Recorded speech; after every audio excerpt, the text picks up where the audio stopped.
কবলেশন টেকনোলজির মাধ্যমে আমাদের টনসিল অপারেশনটি সম্পন্ন হলো। দীর্ঘদিন যাবৎ টনসিলের সমস্যা ছিল, কয়েকদিন পর পর টনসিল ফুলে যেত আর অতিরিক্ত হাসি ছিল এবং কি সর্দি লেগেই থাকতো সবসময়। প্রিয় দর্শক, দীর্ঘদিনের টনসিলের প্রদাহ যেটিকে বলা হয় ক্রনিক টনসিলাইটিস, সেই ক্রনিক টনসিলাইটিস অপারেশনটি আমরা অত্যাধুনিক কবলেশন টেকনোলজিতে ইনশাআল্লাহ তাআলা আমরা করব।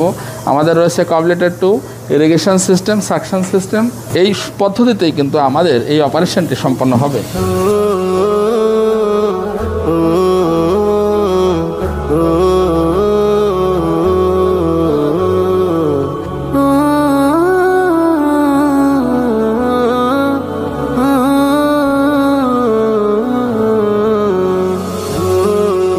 প্রিয় দর্শক, কবলেশন টেকনোলজির মাধ্যমে আমাদের টনসিল অপারেশনটি সম্পন্ন হলো।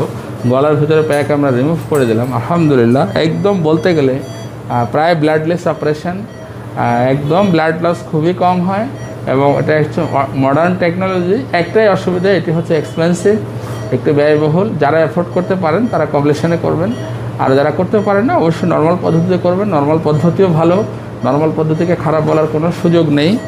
ধন্যবাদ সবাইকে।